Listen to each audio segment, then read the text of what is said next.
God bless you Bapak Ibu Saudara. Tuhan memberkati kita semua. Amin. Coba saudara lihat kiri kanan saudara, katakan, saya senang sekali duduk di samping Anda hari ini. Ya. Tuhan baik ya. Dari tanggal 25, 26, 27, 28, 29 tidak hujan. Jadi kita bisa merayakan Natal. Saudara bisa berkunjung ke rumah keluarga, saudara, handai tolan saudara ya. Tuhan luar biasa. Baik, sekali lagi selamat Natal bagi kita semua. Dan selamat menyambut tahun baru 2026. Are you ready? Oke. Baik, tadi sudah diumumkan bahwa akan ada ibadah tutup tahun. Ya, hari Rabu jam 8 malam. Pakaiannya bebas saja, saudara mau pakai baju kaos juga boleh, tapi yang rapi dan bersih ya. Baik, saya mau menyambut Bapak Saudara yang baru pertama kali hadir dalam kebaktian Gereja Morning Star Indonesia Kupang. Selamat datang, kami menyambut saudara sebagai keluarga. Saya juga menyambut Pak Wimba yang datang kembali. Pak, stay di sini sudah Pak ya? Oh, Oke, baik. Saya percaya di ujung tahun ini adalah waktu yang baik untuk kita menghitung-hitung berkat Tuhan. Amin. Bukan menghitung-hitung kegagalan kita atau keberhasilan kita, tapi kita menghitung berkat dan kemurahan Tuhan. Amin saudara. Mari kita tundukkan kepala kita, berdoa sejenak. Haleluya Yesus. Haleluya. Then sings my soul, my Savior God to thee. Yes Lord Jesus. How great thou art. How great thou art. Then sings my soul. Then sings my soul. My Savior God to thee. How great thou art, how great thou art. Maka jiwaku pun memuji Engkau Tuhan, maka jiwaku pun memujimu. Sungguh besar Engkau Allahku, sungguh besar Kau Allahku, maka jiwaku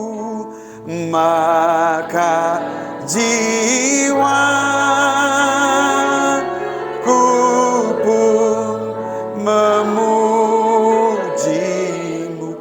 Sungguh besar Kau Allahku, sungguh besar Kau Allah, maka jiwaku memujimu, maka jiwaku pun memujimu.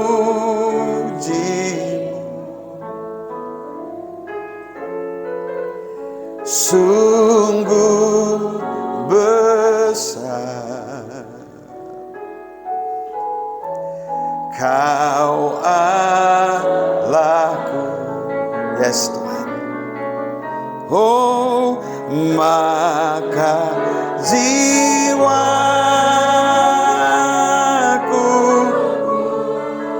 memujimu.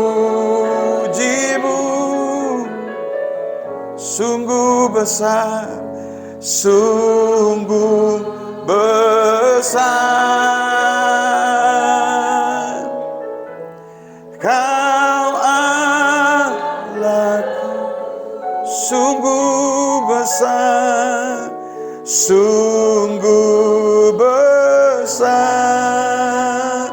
Kau Allahku, Kau Allahku, sungguh besar, sungguh besar. Kau Allahku.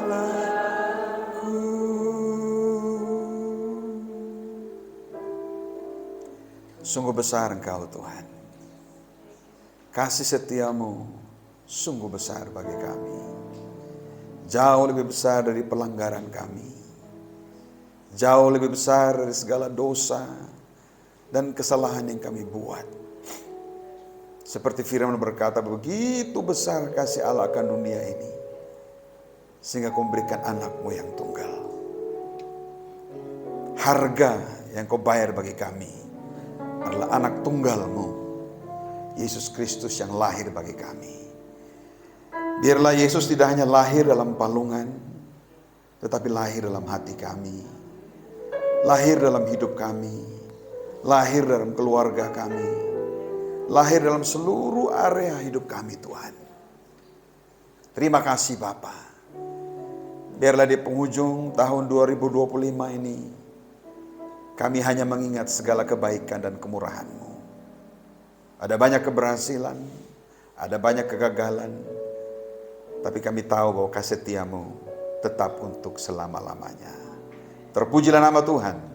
Segala kemuliaan dan hormat hanya bagi Engkau saja Tuhan.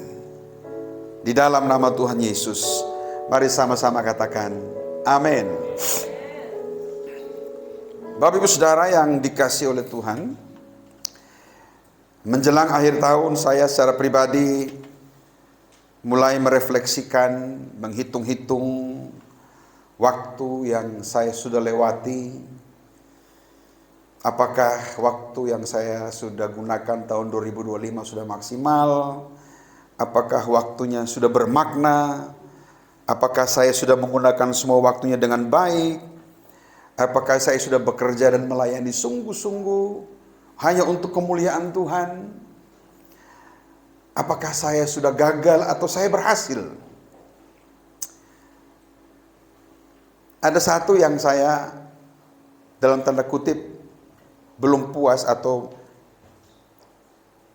dalam tanda kutip menyesalkan di tahun 2025. Ada begitu banyak buku yang saya belum baca. Kalau saudara ke rumah saya itu rak itu banyak sekali bukunya. Ya. Setiap bulan saya investasi beli buku satu, minimal saya beli buku. Tapi saya belum baca semuanya. Hanya baca judulnya di depannya saja. Jadi saya berkomitmen tahun depan saya mau habiskan, mau selesaikan baca buku. Kalau bisa semua buku selesai saya baca. Ya. Jadi itu hal yang saya belum merasa puas di tahun 2025. Saudara juga pasti ada hal-hal yang saudara hitung-hitung. Dan saya melihat bahwa di akhir tahun ini adalah waktu yang jujur. Ya.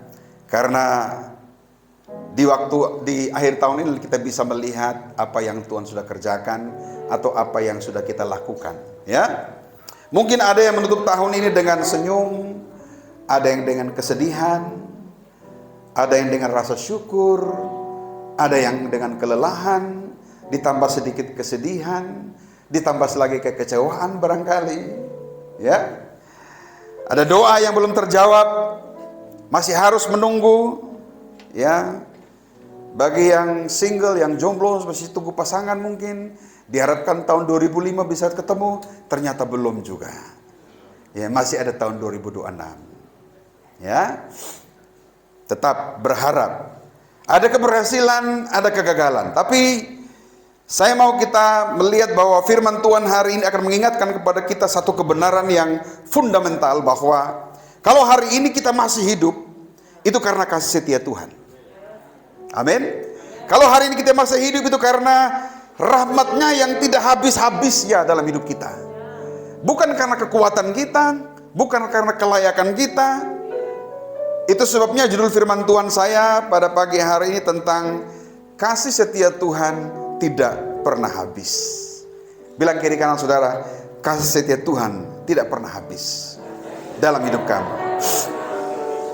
Ya, segalanya bisa habis. rekening bisa kosong, ya, tapi kasih setia Tuhan tidak akan pernah habis dan tidak pernah akan kosong. Amin, saudara. Mari sama-sama kita baca firman Tuhan di Ratapan 3 ayat 22 sampai 23. Saya undang saudara bangkit berdiri, kita menghormati firman Tuhan karena hanya firman yang bisa mengubahkan hidup kita. Kita baca sama-sama 3, 2, 1, Ratapan 3 ayat 22 sampai 23. Tak berkesudahan, selalu baru setiap pagi, besar kesetiaanmu. Amin. Terima kasih, silakan duduk kembali. Firman Tuhan katakan tak berkesudahan kasih setia Tuhan. Kalau saudara lihat garland ini melambangkan kasih Tuhan yang tidak ada ujungnya. Kasih setia Tuhan yang tidak habis-habisnya, terus saja mendatangi setiap kehidupan saudara dan saya. Saudara, kitab Ratapan 3 ini ditulis pada waktu bangsa Israel dalam kehancuran dan dalam penderitaan. Kota Yerusalem dihancurkan, bait Allah dihancurkan, dibakar, rakyat dibuang, bahkan sebagian besar dari rakyat bangsa Israel pada waktu itu dibawa ke tawanan di Babel.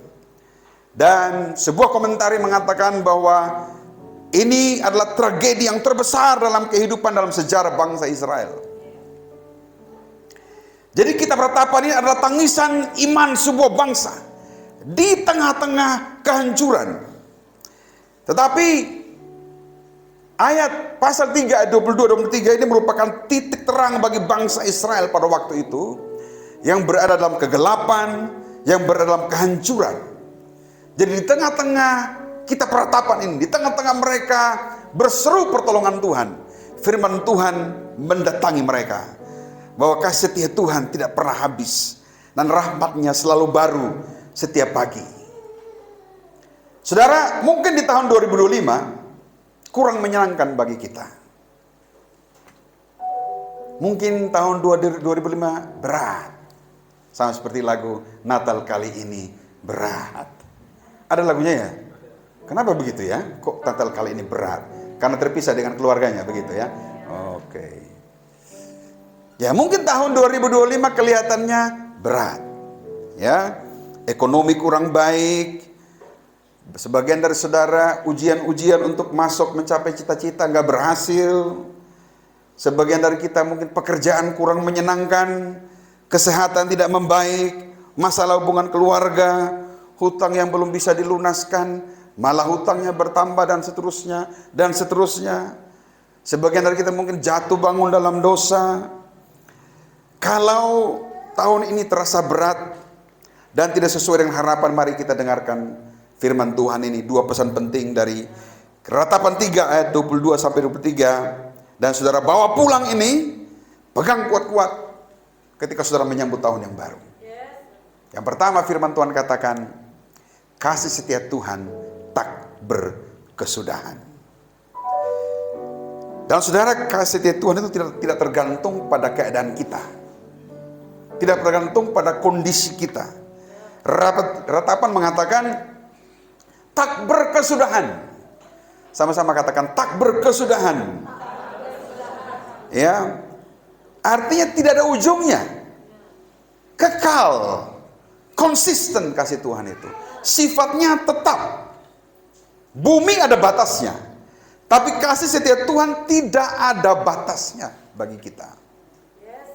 Tidak dibatasi oleh ruang dan waktu. Kasih setia Tuhan tidak ada awal dan tidak ada akhirnya. Bahkan bobotnya, weightnya atau urapannya kasih Tuhan itu tidak berkurang, tetap dalam hidup saudara dan saya. Saudara, kehancuran Yerusalem pada waktu itu atau kehancuran bangsa Israel itu akibat kesalahan mereka sendiri, dosa mereka sendiri. Mereka tidak taat, mereka berontak sama Tuhan, mereka kepala batu, mereka bab batu sama Tuhan. Tapi apakah Tuhan mencabut kasih karunia dari mereka? Tidak. Tuhan tidak pernah akan membiarkan mereka selama-lamanya dalam tawanan. Tuhan tidak mengambil kasih karunia dari bangsa Israel. Tuhan tidak mencabut kasih setianya dari bangsa Israel. Dia tetap mengasihi mereka. Beberapa hari yang lalu, beberapa minggu yang lalu kita dengar berita yang luar biasa, ya, di Bondi Beach, Australia, ada dua orang, seorang anak, ayah dan bapaknya, ayah dan anaknya laki-laki, mereka membunuh, ya, sebagian besar orang di pantai, ada 15 orang yang mati. Siapa? Karim, siapa namanya itu? Akram dan Nafet Karim kalau nggak salah. Seorang ayah dan seorang anaknya, mereka membunuh. Ada 15 orang yang meninggal pada waktu itu. Pertanyaannya, untuk orang-orang seperti ini, apakah Tuhan mencabut kasih karunia-Nya? Apakah Tuhan mengambil kasih setia dari mereka? Tidak. Tuhan tidak akan pernah ambil. Sejahat apapun mereka. Kalau mereka sungguh-sungguh bertobat, kasih karunia Tuhan akan memulihkan mereka. Amin, saudara. Berapa yang lalu juga kita dengar ada berita, ada penemuan bayi di sekitaran kuburan TDM Kupang. Tidak tahu siapa yang buang. Yang pasti wanita, ya. Bisa juga yang laki-lakinya mungkin. Jahatnya bukan main. Tapi apakah Tuhan mengambil kasih setia dari wanita ini atau dari pria ini? Apakah Tuhan mencabut kasih karunia dari orang seperti ini? Tidak. Terlalu besar kasih Tuhan. Jauh lebih besar dari kesalahan kita. Jauh lebih besar dari pelanggaran kita. Jauh lebih besar dari dosa kita. Jauh lebih besar dari perbuatan-perbuatan yang jahat. Yohanes 3:16 mengatakan, karena begitu besar. Begitu besar. Ini firman Tuhan dari kekekalan. Artinya tidak ada batasnya, tidak ada akhirnya, tidak ada ujungnya, tidak ada awalnya. Karena begitu besar kasih Tuhan. Sehingga Dia berikan anak yang tunggal buat saudara dan saya. Tuhan tidak mencabut kasih karunia-Nya dari hidup kita, sekalipun sejahat apapun kita. Dan saudara, kasih Tuhan yang dimaksud di sini bukan perasaan sesaat, tapi ini komitmen Allah kepada kita. Kasih yang tidak pernah habis. Kalau orang mengatakan kasih yang tidak pernah pupus oleh waktu. Tetap buat saudara dan saya. Amin, saudara. Dia mengasihi kita tidak bergantung pada perilaku kita. Dia mengasihi kita tidak bergantung pada kelakuan kita. Karena kesetiaan Allah bersumber dari dirinya sendiri. Makanya saya katakan bahwa kasih setia Tuhan tidak bergantung pada kondisi kita. Entah kita lagi berdosa, entah kita lagi bersalah, tidak bergantung pada keadaan kita. Entah mungkin kita gagal membangun hidup yang baik dan hidup yang benar tahun ini, tapi kasih karunia Tuhan tidak akan pernah berubah. Tidak bergantung pada kondisi kita. Tetapi bersumber daripada karakter Allah sendiri. Allah setia bukan karena kita layak, tapi karena memang Dia setia. Karena karakternya Dia setia. Karena sifatnya Dia setia. Amin. 2 Timotius 2:13 mengatakan, jika kita tidak setia. Perhatikan kata berikut, apa dia bilang? Dia tetap setia. Dan yang luar biasa, karena Dia tidak dapat menyangkal dirinya. Jadi Dia mengasihi kita bukan karena kita layak, bukan karena kita baik, bukan karena kita kuat, tapi karena memang Dia mengasihi kita. Memang sifatnya, memang karakternya, Dia tidak bisa menyangkali itu.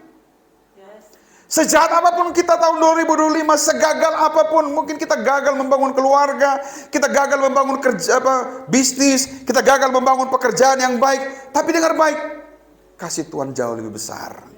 Dan masih tersedia di tahun 2026. Karena tidak pernah habis kasih setia Tuhan itu.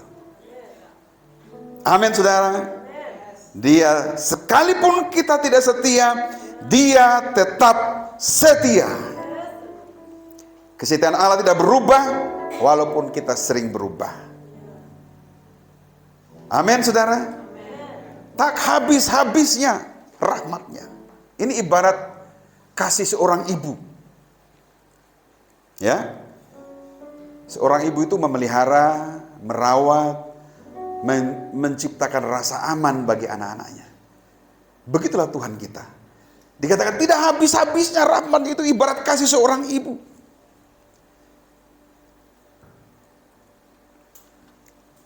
Dia setia bukan karena iman kita, bukan karena kekuatan kita, tapi karena memang dia setia. Sama seperti bangsa Israel, sekalipun mereka gagal, sekalipun mereka berontak pada Tuhan, sekalipun mereka tidak taat, sekalipun dikatakan mereka tegar tengkuk kepalanya, tidak mau dengar Tuhan bicara. Ya, saudara, Nabi Yeremia ini adalah salah satu nabi yang dinilai paling gagal dalam Alkitab.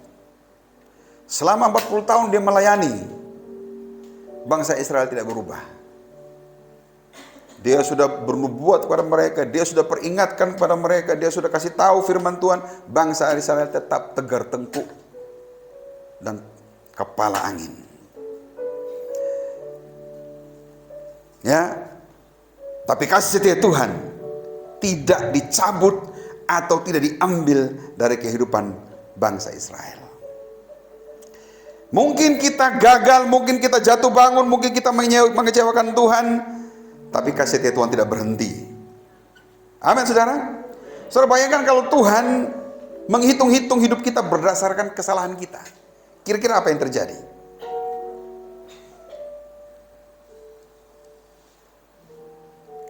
Tuhan menghitung hidup kita, Tuhan menilai hidup kita berdasarkan kesalahan kita. Apakah kita masih ada di ujung tahun ini? Ada apa tidak? Tidak pasti. Amin. Sama seperti matahari, setiap dia terbit, dia pasti tidak bertanya, apakah kemarin kamu berdosa? Apakah kemarin kamu berbuat kesalahan?